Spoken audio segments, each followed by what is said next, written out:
Yeah. Check mic one. Check mic one. Isn't this a lot of fun? Flick flops back from the dead. Movies the world forgot, but we watch them instead.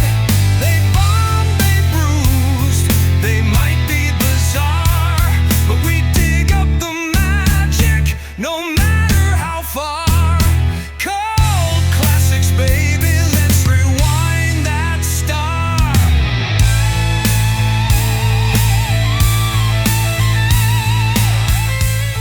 This week, we're cranking it up to 11 with This Is Spinal Tap, the 1984 mockumentary directed by Rob Reiner. Starring Christopher Guest, Michael McKean, and Harry Shearer, this rock and roll satire follows the legendary yet questionably talented British band Spinal Tap as they embark on a disastrously mismanaged tour. From getting lost backstage to the infamous Stonehenge stage prop debacle, Spinal Tap is packed with moments so absurdly real that actual rock stars found it traumatizing. But does this film still strike a chord, or should it have been left in the discount bin at Tower Records? Let's go. Come on, let's discuss. Because mime is money. Did you do the thing with the? I did that. I did the wall. Oh, Dude, Gary. I don't even know where to start with this film. Gary. This, oh God, I love this movie so much. Yeah. From the first time I ever saw it, and the multiple times I've rewatched it, I find it funnier each time. I laugh harder. I laugh at. You look at the jokes you've put into the overlay alone. Yeah. I can look at those olives and I know the scene and I'm laughing. Right. This film is brilliant. Brilliant. If you haven't seen it, what the hell is wrong with you? God, Spinal Tap. So now, the thing is, and I know that this is not true completely because you said Teresa is actually a fan of this film. Yes. I always wondered, like, what's the reception of this film to somebody that's not a musician? Because I don't know. Because us being, well, me being a musician, you being a drummer. I'm sorry, I just had to do it. It's funny. It hurts a little. That's okay. I never carried it. But I accept it. It's true. But anyway, no, joking aside. I always wondered, like, the perception of this film outside of that, because watching it as somebody that's played shows, actually had stupid crap like this happen. It's just so, I just don't know. I always wondered, like how does somebody outside of that respond? Did Tara watch it? She did not get to see it all with me. She did watch part of it, and she did find it funny, but not like we did. Not like we did. And plus, it's a little annoying, I'm sure, watching it with me, because I'm saying stuff as it's going on screen. I did the same I'm thing. doing the lines at the same time. I can't even help myself. Right. I know it so well, backwards and forwards. And it's like the little switch is off. I can't. Don't do that, Gary. It's still the switch. The joy of my life was when I was watching this. So usually if I'm watching one of our movies at home for our reviews, Teresa usually, if she's in the room with me, she's checked out. Yeah. She's not, she'll watch it if there's some interest, but I'd say 50% of the time she's not paying any attention to the film. She's just in there, like, she's typing up a report for her work and she's kind of listening with one ear. Yeah. Spinal Tap, she sat and she kept looking up. And finally, she put her computer away. She's like, and then she starts quoting lines to me, and I'm like, wait a minute, I didn't know. Yeah, we've been together 14 years.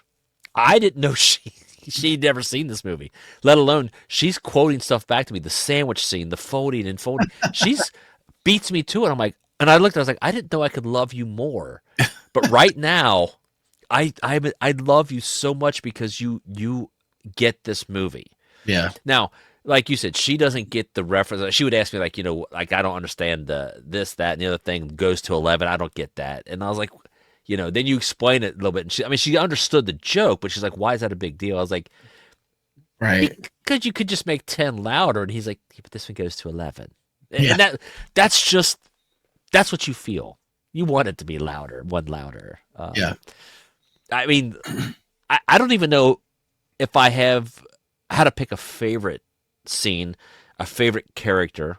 I love Nigel so much. It's a horn part. It's very pretty. Yeah, just simple lines intertwining. You know, very much like I'm really influenced by Mozart and Bach, and it's sort of in between though. It's like a Mach piece, really. What do you call this? Well, this piece is called "Lick My Love Pump." There's so much, but then you think of David St. Hubbins, which St. Hubbins is the patron saint of good footwear. Quality footwear. Quality footwear. Which, and then Harry Shearer just sitting in the back, I don't know, man. And then you want to like, you've seen it. I mean, I've seen interviews where they ask like how much of this was ad-libbed, and with that, the comedy of these guys, I mean, they're brilliant comedians. Yeah. And we can go back to Lenny and the Squigtones, Gary, if you've never seen the footage. Lenny and the Squigtones!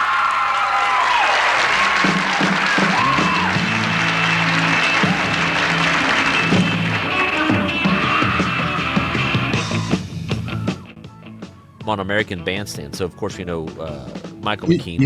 You sent me a link. I think I've watched it. Yeah. If you watched Lenny and the Squigtones from Laverne and Shirley on American Bandstand, Christopher Guest is the guitar player in Lenny and the Squigtones. They've been doing this since the early 70s, man. Yeah. I love this. If I saw them in person, I would hug them and thank them for this. Just thank you so much for this. I don't care about all your other stuff. Yeah. Better Call Saul. Who cares? This Spinal Tap is I mean, it ranks so high on my list. It is one of those movies where I'm like, is it my favorite comedy of all time? Yeah, that's tough. It's up there, man. It is just one of those movies that I can sit and think about and laugh. We've done it. How many movies have you seen where you can just sit and just the thought of certain scenes make you crack up? And this one has got so many of those. I've got a note here that says it was almost entirely improvised, that a lot of it was just loosely outlined. So they go into a scene with a loose outline of what was going to happen, and then these guys would just start cracking each other up.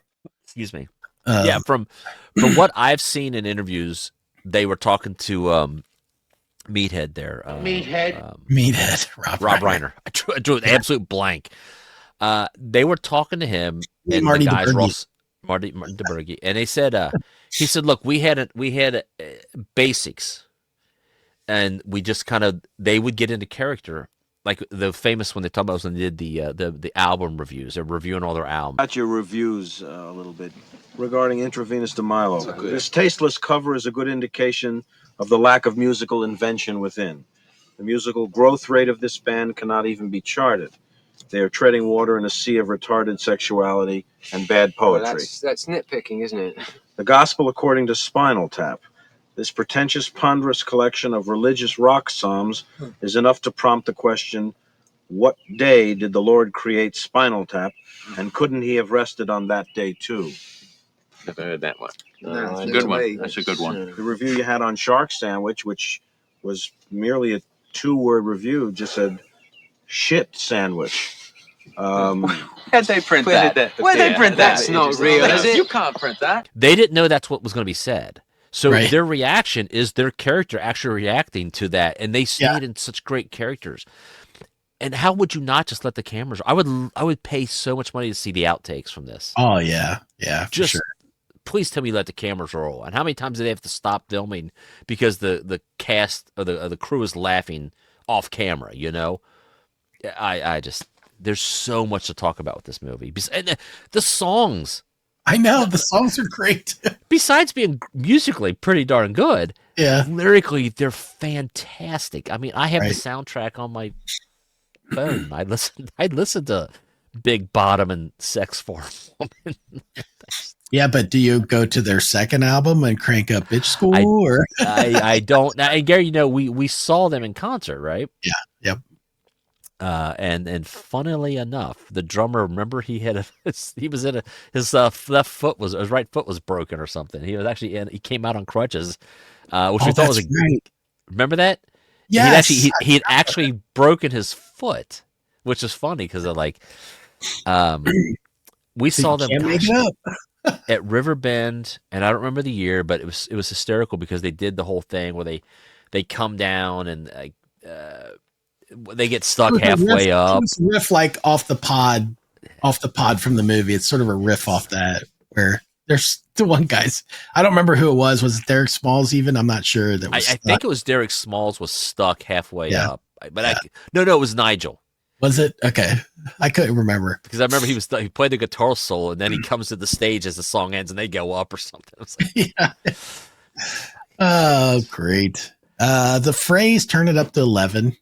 I mean, there you go, man. They've got something in the pop culture lexicon, from this they really film. do. I mean, very influential. Hello, Cleveland.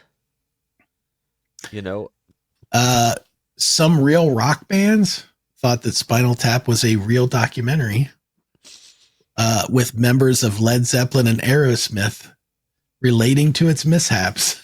Jeez. I remember seeing the trailer. And again, we're going back to, I think it was on TV days.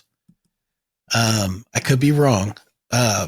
But it was either that or like HBO, but I remember seeing the trailer, and I think it was on TV days, and I'd see that trailer of just them talking to the people in the crowd. And I remember thinking when I first saw it, like, I've never heard of this band. Who is this? Right.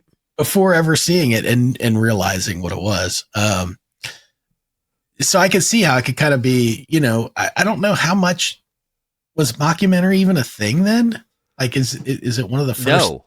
So, I mean, you're looking at something where I could see why some people would get confused. What a brilliant idea at the time. I know there have been many since then, but this one stands up as like. You could say, I could look it up while we're talking. Do you remember, Gary, this was an on-TV movie. There was a movie that was, I can't think of the actor's name now. I hate this. I'm drawing a blank. But it was the cameras followed a real family around. Oh, yeah. Yeah. Do you know what I'm talking about? Yeah, but I can't think of what it is. But yeah, I know what you're talking about. Who's the actor? I don't know, but I'm going to sidetrack you for a minute. Ozzy Osbourne once said that he didn't find it funny because it was too real to his own experiences. Oh, God, I imagine. True, yeah. U2's The Edge admitted that watching the film for the first time was traumatizing because of how accurate it was. I mean... They do play. What's funny too is like, were they musicians like that actually did anything prior to this that they would know? Like, how did they key in so clearly on some of the mishaps that really happen and some of the kind of stuff that goes on? I mean, there's that whole kind of Yoko Ono thing going on in there too. Oh yeah. The movie was added to the National Film Registry in 2002 for its cultural significance. These are all extra notes I have about it. Spinal Tap later toured as a real band, which we were lucky enough to see. Of course, any fan of the film knows that Big Bottom has 3 bass guitars. That's just another note on here.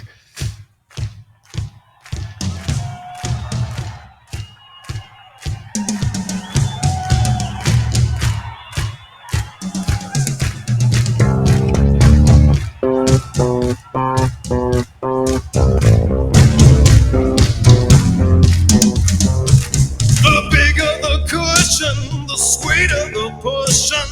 That's what I said. The looser the waistband, the deeper the quicksand, or so I have read. My baby fits me like a flesh tuxedo. I like to sink her with my pink torpedo. Big bottom, talk about bum cakes. My girl's got 'em. Big bottom, drive me out of my mind. How could I leave this behind? You've got several celebrities that appear in small roles in the film. Billy Crystal, Dana Carvey. I know there's more. Andy, I think Bruno Kirby's in it. Fran Drescher. I think Paul Schaefer. Paul Schaefer. Kick this ass for a man. Flekman. Kick this ass for a man. Well, and Gary, I believe, and you may know this more than I do. Howard Hessman, who Yes. Dr. Johnny Fever. Yes. He's the manager of another rocker, and that rocker, I believe, is Manichetti from Y&T. No, not at all. Edit. it's the dude from Rough Cut, I think. Rough Cut. Yeah. I can't think of his I'm name. sorry. I mean, I was trying to find his name and it wasn't listed in the credits. So Yeah. I can't. His name escapes me at the moment, but I think it's the singer from Rough Cut. I think. What were we saying? So the other person that you mentioned, you would text me about this, or we talked about it. I can't recall, but you said you saw, or did you send it to me in a text? I said to you in a text. I saw the scene. Okay, remind me of the scene. So Danny Korchmar. He is in. I don't remember if it's when they play. I don't remember which song it is. I think it's the one with Ed Begley Jr. in it. Okay. When they show he's the other guitar player in there. Oh, really? Yeah, that's where he's at. That's stop wasting my time. Dude, give me some money, GSM. Right. You know what I want. Yeah. And what's funny is when Tara did see that scene, and she's like, "I know this song because you sing it all the time." GSM, baby. There's a lot of songs from this movie that I sing all the time. I mean, how many times do you and I end conversations with, "Are we doing Stonehenge tomorrow night?" Right. How many times have we said "Hello, Cleveland"? How many times have we done the whole backstage scene? Folding the bread. Yeah. The whole debacle with that, and Nigel just can't understand. Stop folding the bread. Just fold the meat. Right. You're not going to get it through to his head. The cankers, the sores on their mouths. The armadillos in our trousers. None more. How much? Like, what's wrong with being sexy? Ist. And I've recently used that clip in one of our shows. It just never ends. It never ends. The Fred Willard, yes, is just a treasure. And he's like, I have to get a haircut myself. My hair's getting a little. They might confuse me with one of you guys in the band. And I mean, Nigel's just looking at me, what are you talking about? When they're talking and they're at the diner and they're drinking out of their straws, and his gum says, "What's that on your finger?" It's me gum. It just the olives, everything. The don't look at this guitar here. No, don't look at it. Don't even look at that one. And he goes, don't even look at it. Just don't even look at it. The fact he's like, you can hit this note. You can sit down. You can go have a sandwich. Come back. It's just. It's not plugged in. Well, if it was, you'd hear it. Lick my love pump. I mean, yes. By the way, that was another improvised moment. Yeah. I saw an interview with those guys talking about that too. Great. I mean, it just goes on and on. There's not a bad scene, How many times have I told him it's Spinal Tap and Puppet Show, not Puppet Show and Spinal Tap, Spinal Tap. Oh my gosh, I'm just looking through here. And then the greatest thing that we got is we've got a sequel coming. I hope it's as good. I hope it's. I don't even know if it can live up to it. It can't. But I hope it's just half as good as this one.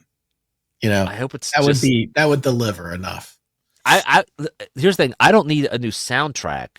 I just want to see what's happened over the past 30 years. Yeah. 40 years. I want to see if Nigel's in a haberdashery. Yeah. I want to know if he's selling hats. I think we have that.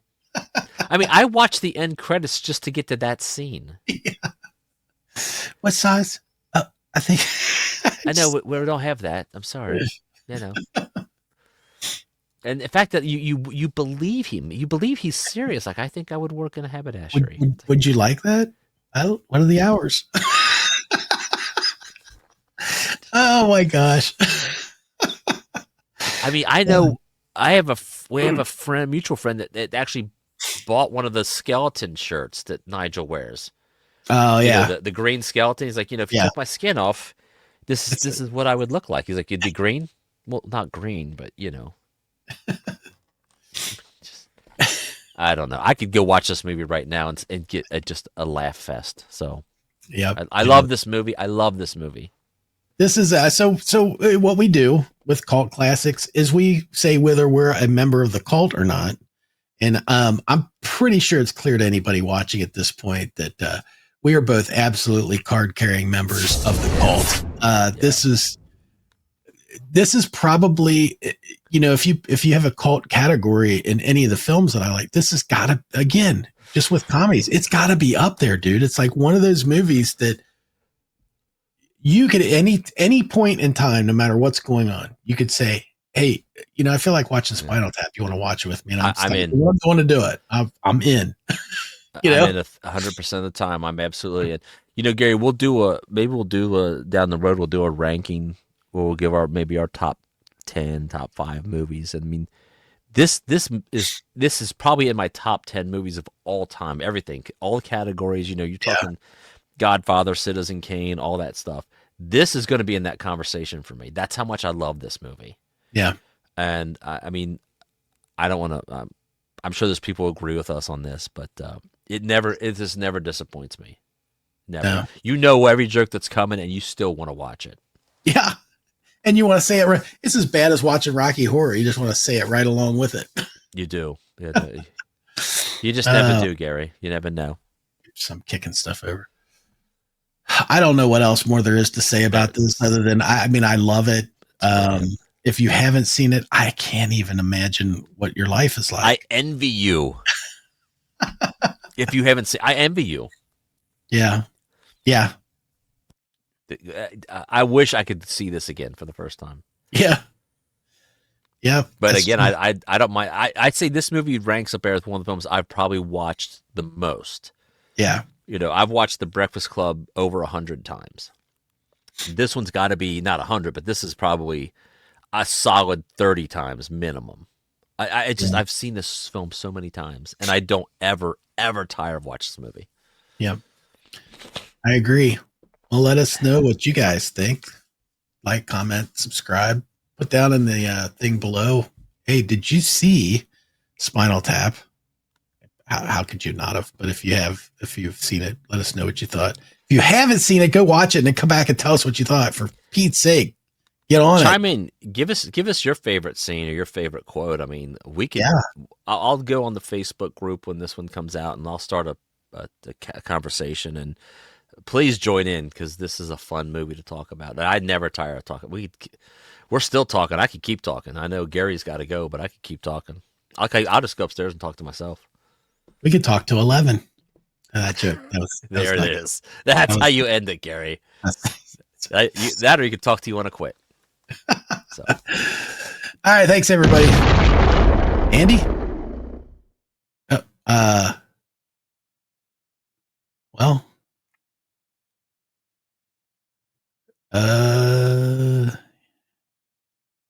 Guess we lost Andy.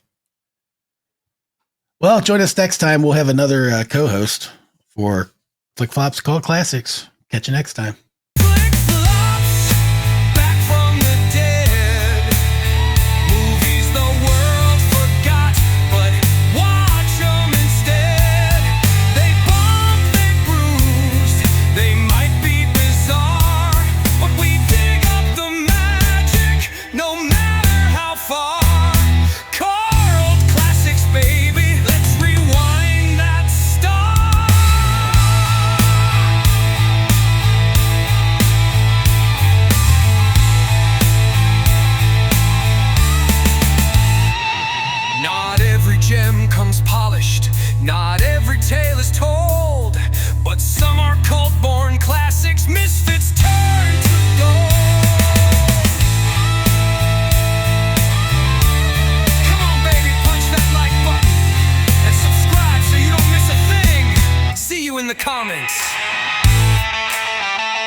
This has been a Touch of Madness production, brought to you by the creative minds at Tommy Twins Media.